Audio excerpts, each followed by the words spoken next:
Les gars, aujourd'hui je vais vous montrer ce graphique qui est à couper le souffle. Il est en ce moment sur le point de nous donner un signal et la dernière fois qu'il nous a envoyé ce signal en question, eh bien il a été en mesure de nous donner une prédiction correcte à 87% à travers toutes les fois où ce signal s'est allumé. Du coup, si vous possédez la moindre crypto, alors vous allez vouloir voir cette vidéo. On va également parler du Bitcoin, on va parler de... eh bien même un peu de l'Ethereum pour changer ici sur le plus long terme. Du coup, si vous holdez des crypto-monnaies en ce moment, alors vous allez vouloir visionner cette vidéo du début jusqu'à la fin. Donc bienvenue à tous. Je m'appelle Maxime et je vous apporte chaque jour des nouvelles vidéos en français sur les crypto-monnaies en vous apprenant comment vous faire de l'argent sur ce marché. Si vous êtes nouveau sur cette chaîne, alors soyez sûr de vous abonner et d'activer la cloche dès maintenant. Et ceci étant dit, avant qu'on ne passe à ce graphique de malade dont je vous parlais, il faut tout de même que je vous montre le Bitcoin sur le plus court terme pour commencer. Et comme je vous le disais ici récemment, eh bien la grosse résistance qu'on va vouloir dépasser est la ligne rouge ici à 42 000 $. Vous pouvez voir qu'on a eu un beau mouvement impulsif dans la journée d'hier, ça c'est vraiment cool à voir pour le Bitcoin, et bien sûr on est venu buter sur cette résistance qui, comme on pouvait s'y attendre, nous a rejeté dans un petit retrait que vous voyez. Mais regardez un peu ça les gars, il s'agit de quelque chose qu'on connaît déjà très bien qui est en train de se passer. On vient de voir un rejet, mais regardez ça, on a de la consolidation au sein d'un potentiel bull flag ici. Donc tout ça a l'air plutôt bullish en ce moment, et ce même sur notre intervalle de 4 heures ici les gars. Mais vous connaissez déjà ma stratégie, il faut qu'on ne dépasse ce niveau important à la ligne rouge de 42 000 $ sur cet intervalle pour le Bitcoin et qu'on se consolide au-dessus d'elle. Ok, maintenant passons en vitesse sur tous ces graphiques les gars. Sur l'intervalle hebdomadaire cette fois, eh bien on vient aussi d'assister à un contact de la résistance ici. On est sur le point de voir quelque chose de vraiment intéressant à ce point. Alors comme vous pouvez le voir, on se trouve juste en dessous de la ligne rouge et si on parvenait à la dépasser, alors on se hisserait au-dessus de cette énorme résistance. Maintenant, je voudrais réitérer que déjà il faut qu'on ait une clôture au-dessus de cette ligne, mais il nous reste encore demain, ouais aujourd'hui et demain, et si on assiste à un rallye et qu'on peut avoir une clôture au-dessus de tout ça, alors on va obtenir quelque chose qui ne s'est plus déroulé durant toute cette période bearish ici. Ok, donc depuis qu'on a chuté de ce niveau, on n'a plus réussi à clôturer au-dessus de celui-ci. Ce serait donc super bullish pour le Bitcoin sur l'hebdomadaire si ça venait vraiment à se passer de cette façon, et ça voudrait dire aussi qu'on dépasserait cette ligne rouge sur l'intervalle de 4 heures, ce serait une super nouvelle, et aussi sur l'intervalle hebdo, et ce serait super bullish.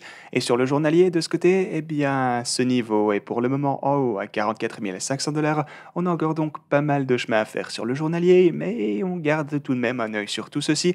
Et aussi, on a le RSI qui est ici en bas et que vous pouvez surveiller également. Et en plus, sur le journalier également pour le Bitcoin, eh bien, vous pouvez voir que oui, on est finalement repassé au-dessus de cette ligne de tendance importante juste là.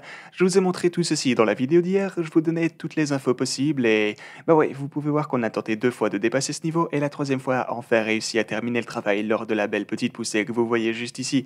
Donc, ok, on a réussi à sortir de cette tendance, on a vu une formation en bas de plus en plus haut se former exactement comme je vous le disais dans les vidéos d'hier une fois encore, donc bas plus haut ici pour finalement percer ce niveau, et même chose là, bas plus haut, on a dépassé la résistance. Donc si vous étiez entré dans ce trade à partir de ma vidéo d'hier, eh bien simplement félicitations à vous.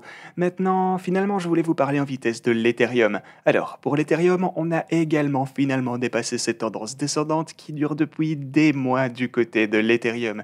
Et ceci est incontestablement une tendance descendante, et ceci est incontestablement une percée au-dessus de cette même ligne. Du coup, vous pouvez voir comment les choses commencent à repasser un peu plus bullish pour les cryptos. On recommence à dépasser ces fractales bearish sur le plus long terme, ou plutôt, je dirais, ces patterns bearish, ce qui est évidemment un super bon signe ici pour l'Ethereum et les cryptos en général. Maintenant, sur les marchés traditionnels, on a également de sacrées poussées qui reviennent de ce côté, mais sur ces marchés, vous voyez aussi qu'on a cette boîte orange un peu plus haut à 4 500 $. Du coup, soyez prêts pour que ceci ne réagisse en tant que résistance forcément, mais on a toujours un peu de chemin à faire de toute façon. Peut-être que ce petit mouvement potentiel ici serait suffisant pour qu'on puisse dépasser toutes ces grosses résistances pour le Bitcoin, qui sait. Ok les gars, maintenant, avant qu'on ne parle de ce graphique super important pour le Bitcoin, si vous voulez commencer à trader vous-même, alors vous pourrez obtenir un bonus allant jusqu'à 4 530 $ par ici sur Bybit, 8 000 $ de ce côté sur Ctrade, 3 500 $ sur Femex. Si vous voulez gagner des revenus passifs sur vos cryptos, alors vous avez la plateforme AAX pour gagner jusque 150% de APY. Et enfin, si vous voulez trader des options, alors vous aurez Delta Exchange pour ce faire avec une remise de 10% grâce à mon lien. Ok les gars, parlons finalement de ce graphique. Déjà, une grosse dédicace à Trading Shot pour avoir réalisé cette analyse.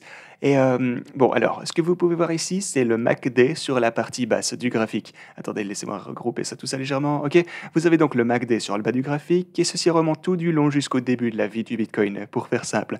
Et vous pouvez voir qu'on a quelques différents croisements ici sur le MACD, c'est ça qui va nous intéresser. On compte un croisement lorsque la ligne bleue croise la ligne orange. En venant du bas, elle la croise à la hausse, comme vous pouvez le voir juste ici. On considère donc que ceci est en général un pattern bullish. Et vous pouvez voir que, on a croisé tout ça ici. Et à partir de ce point, le Bitcoin a assisté à une poussée à partir de ce niveau. Donc, on a vu ceci arriver à quelques reprises sur notre intervalle hebdomadaire durant les quelques dernières années. Et forcément, depuis le début de l'histoire du prix du Bitcoin, cela s'est en fait déroulé 16 fois au total, tant que maintenant. Vous voyez qu'on a également un autre croisement juste ici. La ligne bleue est revenue du bas en passant à la hausse. On a vu d'énormes poussées revenir pour le Bitcoin également. Et ouais, bon, ok. Maintenant, lorsqu'on a croisé le MACD juste ici, la ligne bleue a croisé la ligne orange une fois encore, vous le savez, en venant du bas et en la croisant à la hausse, eh bien, on a vu ceci arriver 16 fois par le passé, et en dehors de ces 16 fois au total, 14 occurrences nous ont mené à une augmentation du prix du Bitcoin. C'est quand même pas mal, non? Si vous voulez, vous pouvez mettre en pause et vérifier par vous-même, mais ah ouais, et donc on a eu deux occasions où ça n'a pas vraiment marché, deux fois où on a vu ce croisement, mais le prix du Bitcoin a continué à chuter. On peut donc déterminer tout de même que les chiffres sont en notre faveur, ça c'est sûr, mais ça va devenir encore plus intéressant parce que si vous regardez à quel moment les croisements ont en fait raté leur signal et qui n'ont donc pas mené à des poussées de la part du prix du Bitcoin, eh bien on remarque qu'en fait on se trouvait à ces moments dans des cycles bearish. Et donc oui, c'était dans une période baissière, mais lorsqu'on a eu ce croisement, oui c'est vrai, le prix a continué à chuter, mais ensuite, juste après ça, on a pu former le bottom. Donc ce que vous pouvez voir ici, c'est qu'on a eu un croisement haussier juste là, mais on n'a pas été en mesure de voir une augmentation du prix du Bitcoin. À la place, on a chuté, et ensuite, sur la prochaine occasion, on a eu d'énormes opportunités d'achat. On peut voir que ceci était un fond vraiment bas, incontestablement, le Bitcoin était à 137 $, et ensuite, eh bien forcément, vous connaissez le reste de l'histoire, on est monté et on a vu des augmentations de prix assez importantes. Et même chose ici, durant ce cycle baissier, laissez-moi ajuster tout ça une fois encore. Ok, donc durant ce cycle bearish, on a eu un croisement ici, on n'a pas réussi à avoir des prix plus élevés, mais on peut voir qu'il s'agissait tout de même du bottom qu'on a formé à 3000 $. Donc oui, ok, on n'a pas réussi à avoir de grosses poussées juste après cette ligne rouge, ou plutôt cette flèche rouge, pardon, lorsqu'on a eu ce croisement, mais juste après ça, sur le croisement qui a suivi, donc, alors là, il s'agissait de...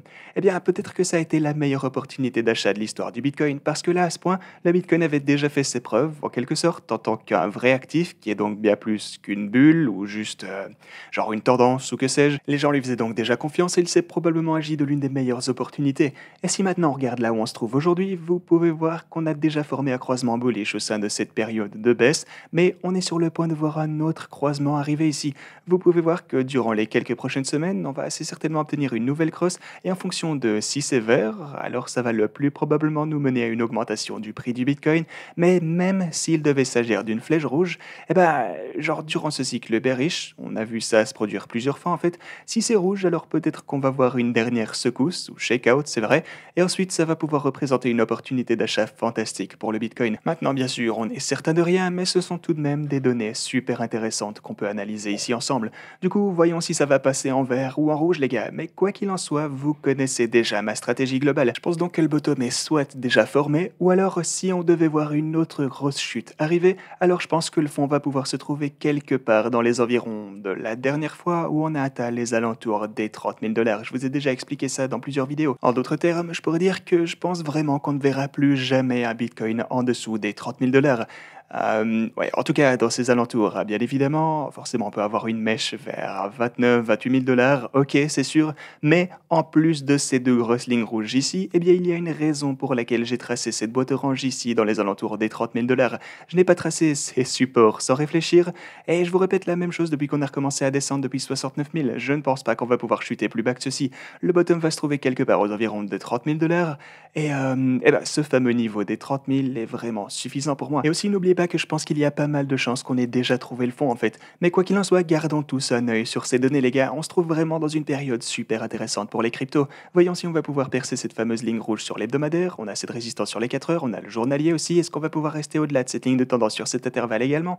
On a l'Ethereum aussi, et bien sûr que va pouvoir dire ce croisement pour le Bitcoin.